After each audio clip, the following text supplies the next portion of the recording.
नमस्ते दोस्तों। आज हम बात करने वाले हैं लीवरेज ईटीएफ के बारे में।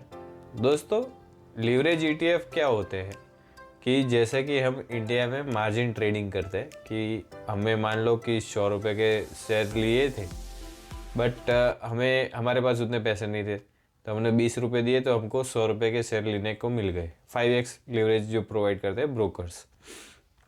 सेम कॉन्सेप्ट यूएस में है, बट वो थोड़ा अलग से काम करता है। उसमें ना आपको इंटरेस्ट देने की ज़रूरत पड़ती है, ना आपको कोई और प्लेज और वो सब चीज़ें करने की ज़रूरत पड़ती है। वहाँ पे कैसा होता है कि जो फंड हाउसेस होते हैं वो डेरिवेटिव्स में उतनी पोजीशन बनाते हैं कि अगर वो जो अंडरलाइन है वो मूव करता है 1% से, तो वो लेवरेज ईटीएफ मूव करेगा 3% से। तो आपको उतना गेन मिल जाएगा, पर डे के हिसाब से मिलेगा। वहाँ पर डेरिवेटिव्स में एक और ऑप्शन है स्वैप्स करके। स्वैप्स होता है प्राइवेट पार्टी एग्रीमेंट, कि जिसकी वजह से अगर वो मूवमेंट होगी तो उसके हिसाब से सामने वाले काउंटर पार्टी को उतने पैसे देने पड़ेंगे। तो ये कॉन्सेप्ट वो लोग ईटीएफ में यूज़ करते हैं, जिससे कि क्या होगा कि अगर कोई वो ईटीएफ लेके बैठा है तो उसकी मूवमेंट के कारण उसको उतना गेन मिल जाएगा। अब स्वैप्स में क्या होता है कि स्वैप्स डेली रीसेट का गेम है। मतलब अब मान लो कोई गेम चल रही है, उसमें डेली कोई भी चेंज होगा तो उसके हिसाब से फिर वहां से नया काउंट शुरू होगा। जस्ट लाइक मान लो S&P 500 का प्राइस था 100 रुपये और वो लेवरेज ईटीएफ का प्राइस भी था 100 रुपये। तो S&P 500 10% मूव किया तो वो लेवरेज ईटीएफ 3x का था, तो वो आपको टिकर दिख रहा होगा, ये 3x का ईटीएफ है। तो वो ईटीएफ भी 3x की तरह बढ़ेगा, तो वो $130 पे आ जाएगा। अगर नेक्स्ट दिन मार्केट फिर से 10% ग्रो किया तो 130 से 10x 30x काउंट किया जाएगा। तो 13 इंटू 3 वो काउंट करके जो 39 आया उतना परसेंट गेन एक्स्ट्रा हो जाएगा। तो वो कंपाउंडिंग होता रहता है। बट इसके एक नेगेटिव साइड भी है कि नीचे की साइड भी उतना ही कंपाउंडिंग होता जाएगा क्योंकि 130 से फिर 30% नीचे गिरेगा ना, तो 39% नीचे गिरेगा, तो अराउंड 91 के आसपास आके क्लोज होगा। तो उसको नेट नेट लॉस होगा बड़ा अगर वो पोजीशन रिवर्स हो गई। जब तक उसके साइड में फेवर में चलती रही उसको कंपाउंडिंग गेन मिलता जाएगा, और जैसे ही नीचे चलती गई वैसे ही कंपाउंडिंग लॉस होता जाएगा उसका।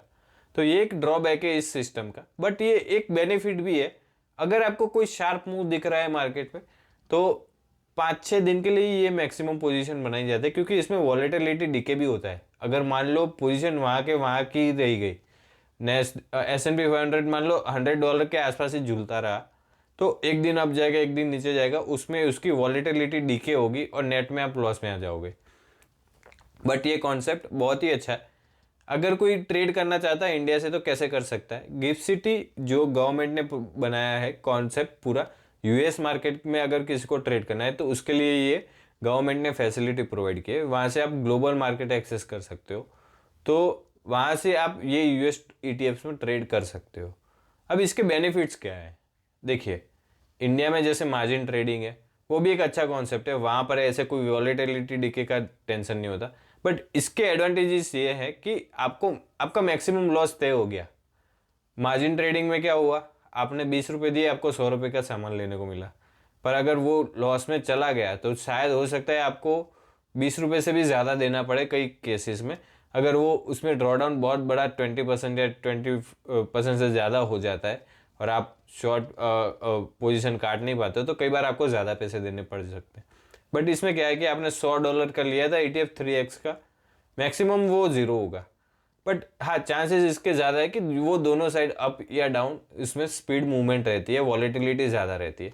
तो कोई एक्स्ट्रा प्रो लेवल का ट्रेडर है वही उसमें ट्रेड अच्छे से कर सकता है। सेकंड थिंग ये है, इसमें आपके चार्जेस कम हो जाएंगे।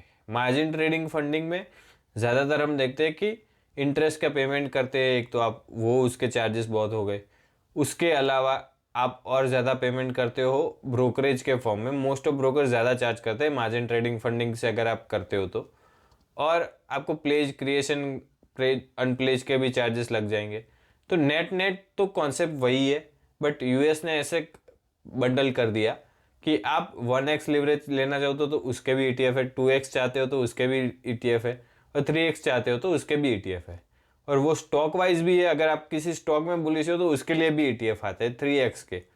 और आप इन्वर्सली उसके अंदर बेरिश हो कि आपको लगता है कि ये ETF बहुत ही, ये स्टॉक या ये अंडरलाइन जो भी है वो बहुत स्पीड से नीचे गिरेगा, तो उसके लिए भी ETF है। वो 3x तक भी आप लीवरेज में कर सकते हो कि मतलब आपको 3x बेरिश हो इसमें, मतलब आपको लगता है बहुत ज़्यादा बेरिश होने वाला है ये स्टॉक, तो मैं उसके 1x नहीं 3x लेता हूँ, तो आपको लीवरेज में भी 3x तक के डाउन साइड के लिए भी इन्वर्स ETF मिल जाएंगे।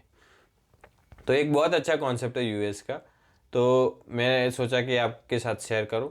तो आपको ये इन्फॉर्मेशन कैसी लगी कमेंट सेक्शन में ज़रूर बताइएगा। वीडियो देखने के लिए खूब खूब धन्यवाद।